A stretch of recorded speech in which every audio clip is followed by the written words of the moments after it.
পারিবারিক ও সামাজিক সম্প্রতি রক্ষার থেকে দুলা ভাইয়ের সামনে মেয়েরা মুখ খুলে আসতে পারে? জি না, মুখ খুলে আসতে পারে না, মুখ ঢেকে প্রয়োজনে কথা বলতে পারে।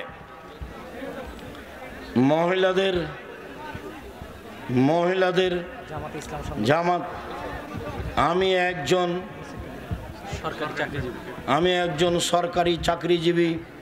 প্রতি বছর শেষে ব্যাংকে আমার টাকা না থাকা সত্ত্বেও 5-6 সুদ আসে।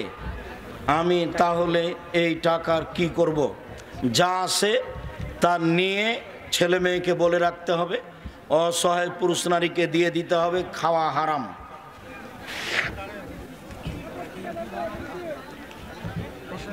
তালেবান সম্পর্কে জানতে চাই। কি এটা? বগুড়ার মাটিতে জামিয়া সালাফের প্রতিষ্ঠান করার কোনো পরিকল্পনা আছে? এখানে পাশে কোথায় একটা জমি এক লোক দান করেছে, ইনশাল্লাহ সেখানে এই বছরই শুরু হবে বলে ভাবছি, দেখি কখন শুরু হয় ইনশাল্লাহ। আমরা পরিবারের অমতে প্রেম করে বিবাহ করি। বিয়ের 3 বছর পর আমাদের পরিবার মেনে নেই, আমরা পরবর্তীতে আর বিবাহ করি নাই। তোমার আব্বার উচিত 2 জন সাক্ষী নিয়ে পুনরায় বিবাহ পড়ানো। 2 জন সাক্ষী নিয়ে যতদিন পর্যন্ত তোমার বাপ বিবাহ না পড়াবে ততদিন পর্যন্ত তোমাদের জেনা হবে। 10 ছেলের মা হলেও এটাই ঠিক।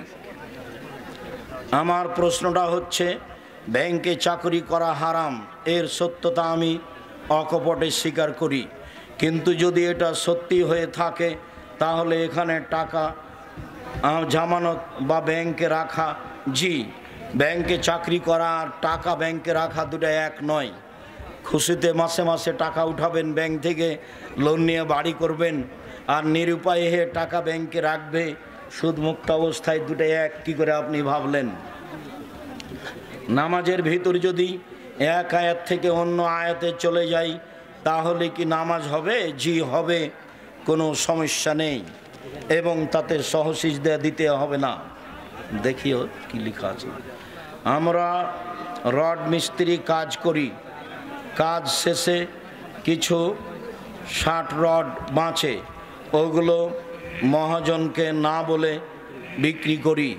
এটা আমানতের খেয়ানতা, হারাম, এটা না বলে বিক্রি করা যাবে না। হারাম টাকা হালাল কোনো ব্যবসায় বিনিয়োগ করলে সেখান থেকে উপার্জিত। হারাম টাকা হালাল কোনো ব্যবসায়, জি না, হারাম টাকা দিয়ে হালাল ব্যবসা করা যায় না। হারাম টাকা দিয়ে হালাল ব্যবসা করা যাবে না।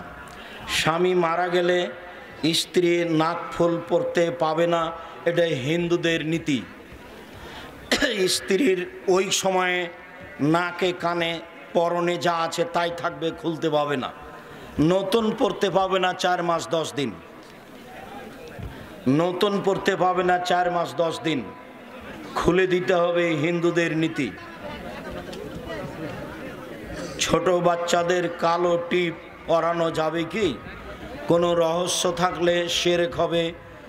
রহস্য যদি না থাকে, দেখতে ভালো লাগে, তাহলে কালো টিপ দেওয়া যায়। নামাজ ছেলে মেয়ে আলাদা কি না? জি না, ছেলে মেয়ের নামাজে কোনো পার্থক্য নেই, একেবারেই পার্থক্য নেই। এতটুক যে মেয়ে এমাম হলে লাইনেই থাকবে, মহিলা মানুষ এমামে ভুল হলে হাতের উপরে তালি মেরে ভুল সংশোধন করবে। সলাতের নিয়ম কানুনে পুরুষ নারীর কোনো পার্থক্য নেই।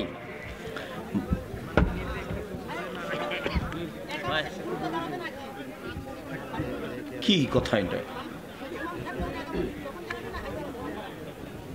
একামত যখন শুরু হবে তখন থেকে দাঁড়ানো শুরু করবে। আমার বাড়ি খেতলাল, জয়পুরহাট।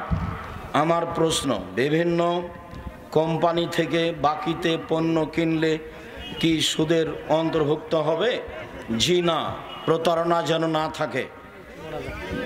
যেই কোম্পানির মাল চলে না, আপনাকে অতিরিক্ত টাকা দেওয়া হয়, সেই কোম্পানির মাল সমাজে দিবেন ভালো বলে টাকা পাচ্ছেন, এই জন্য তো প্রতারক ডাক্তারের মতো হয়ে গেল।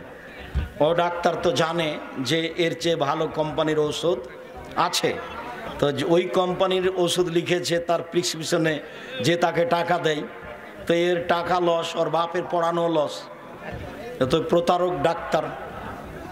সালাতে ফরজ নামাজ পড়ার কি কোনো মোনাজাত করা যাবে? মোনাজাত ব্যক্তিগত ব্যাপার। সালাতের পরে সবাই মিলে হাত তুলে দোয়া করলে গুনাহ হবে, যা বিদআত। আজও বগুড়াতে এসব কিছু আছে, আমাকে তো অবাক লাগছে। আজও কি বগুড়ায় এমন কোনো পাড়া আছে যেখানে নামাজের পরে হাত তুলে দেওয়া হয়? তাহলে কি তারা খাঁটি বেদাতি? ওদের এই দিকে উত্তরবঙ্গে না থেকে ওদের বাড়ি করতে হবে এখনো চট্টগ্রাম খাগড়াছড়িতে, কেন এরা হলো খাঁটি বেদাতি। তো খাঁটি বেদাতি উত্তরবঙ্গে থাকবে কি করে? যারা খাঁটি বেদাত করে, যারা খাঁটি সেরেক করে, তাদেরকে দক্ষিণবঙ্গে যেতে হবে। বিবাহ করার জন্য কি কি গুণ লাগবে? বিবাহ করার জন্য কি গুণ লাগবে? তুমি ভালো পরহেজগার মেয়ে দেখে বিবাহ করবা, পড়াশোনা করে মানুষ হওয়ার চেষ্টা করবে। তাহাজ্জুদ সালাত 2 মাস পড়বো আর 1 মাস ছাড়বো না, এই নীতি নাজায়েজ। পড়তেই হবে কম হলেও। বই পুস্তক আমার হাতের বামে রয়েছে। পায়খানায় বা গোসলখানায় সালাম বা আজানের উত্তর বা দোয়াগুলি পড়া যাবে কি? যে টয়লেটে পায়খানায় বসে গিয়ে যদি মনে পড়ে যে আমি দোয়া পড়িনি, তাহলে পড়তে পারবেন বিসমিল্লাহ আল্লাহুম্মা ইন্নী আউযু বিকা মিনাল খুবুসি ওয়াল খাবায়েস। বসার পর থেকে নিয়ে গোফরা নাকা পর্যন্ত কিছু বলা যাবে না। উঠে ওই টয়লেটে বিসমিল্লাহ বলে ওযু শুরু করতে পারবেন।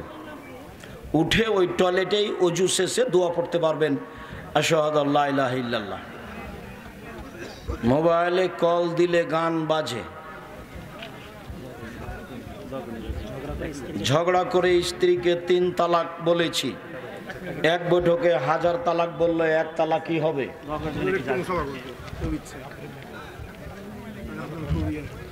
আমরাও চলে এসেছি কাছে, দেও কিছু যে একটু পড়ে দেখো। মামার সাথে ভাগ্নির বিবাহ কি জায়েজ? মামার সাথে ভাগ্নির বিবাহ হারাম, চিরদিনের জন্য হারাম। যদি চাচাতো ভাগ্নি হয় কোনো সমস্যা নেই, মানে চাচাতো বোনের মেয়ে। তো বয়াতে ঢাকাতে এক জায়গাতে চাচাতো বোনের মেয়েকে বিবাহ করেছে, তাই মাওলানারা বৈঠক বসিয়েছে বিবাহ বাতিল করার জন্য। তা আমি বলছি যে ওর চাচাতো বোনকেই তো বিবাহ করা যায়, মেয়ের মাকেই বিবাহ করা যায়, তো মেয়েকে বিবাহ করা যাবে না? ও তো চাচাতো বোনের মেয়ে, ও সূত্রে মামা বলছে, মামা বলবেই স্বাভাবিক। কেননা তোমার খালাতো বোনের মেয়েও তোমাকে মামা বলবে, তোমার মামাতো বোনের মেয়েও তোমাকে মামা বলবে, তোমার নিজ বোনের মেয়েও তোমাকে মামা বলবে, তোমার চাচাতো বোনের মেয়েও তোমাকে মামা বলবে। এটা স্বাভাবিক ব্যাপার। তোমার জন্য যেটা হারাম সেটা তোমার নিজ বোনের মেয়ে। মাথার চুল কি পরিমাণ রাখা যাবে? বড় রাখাই ভালো, ছোট রাখা যায়। নামের শুরুতে মোহাম্মদ লিখা যাবে না। আমার দাদা মারা গেছেন 32 বছর হয়েছে, অথচ আমার ফুফুরা 7 জনকে জমির ভাগ দেওয়া হয়নি। এটা তো বগুড়া জেলার নোংরা নীতি, নাজায়েজ হারাম নীতি। তখন তো আমি বলেছি তোমার পিতাকে আমি কুকুর শিলগাড়ির চেয়ে বেশি খারাপ মনে করি। কেন দিবে? তুমি বলে দিবা যে আব্বা ভাগ্য নিয়ে এসেছি, জমিদারি যদি ভাগ্যে লেখা থাকে জমিদারি করে খাবো, যদি ভাগ্যে ভিক্ষা করা লেখা থাকে ভিক্ষা করেই খাবো। ফুফুর জমি খেয়ে জীবন বাঁচাতে রাজি নই। একবার এহরাম বেঁধে কতবার উমরা করা যাবে? একবার এহরাম বেঁধে একবারই উমরা হবে। যদি আর একবার উমরা করে তাহলে হজটাই বাতিল, আবার পরের বছর টাকা জমা দিয়ে হজ করতে যেতে হবে। এক সফরে একটাই উমরা। মৌলানা সাহেব বলেছে যে বাহির থেকে আসলে উমরা করতে পারবে, সব মিথ্যা কথা, একটাও কথার প্রমাণ নেই। বাস এক সফরে একটাই উমরা। যদি একাধিক উমরা হয়ে থাকে তাহলে হজ বাতিল হয়েছে, আবার টাকা জমা দিয়ে হজ করতে যেতে হবে। বর্তমান নেতারা মোড়ে মোড়ে ছবি ঝুলিয়ে রাখছে, হারাম নাজায়েজ। যেমন ওই যে বাসারের মূর্তিকে শেখ সাহেবের মূর্তির অবস্থা আমিও শেখ সাহেবের মূর্তির পাশ দিয়ে হাঁটতাম আর মনে মনে বলতাম এই দিন কি সেই দিন আসবে যেদিন এই মূর্তি ভেঙে দেওয়া হবে। তবে এত তাড়াতাড়ি আমি মনে করিনি যে তোমরা সময় দিবা মাত্র 45 মিনিট, এইটা আমি ধারণা করিনি। আর মূর্তি এইভাবে ভাঙবে এটা আমি মনে করি না। মনে করছিলাম যে ঈসা আলাইহিস সালাম আসলে ভেঙে দেবে। আমি ঈসা আলাইহিস সালাম পর্যন্ত ভাবছিলাম, মানে ঈসা আলাইহিস সালাম যেদিন আসবেন সেদিন কোনো মূর্তি থাকবে না, কোনো কবর থাকবে না, কোনো ক্রুশ থাকবে না, কোনো শুকুর থাকবে না, সব মেরে ফেলবেন, সব ভেঙে দেবেন।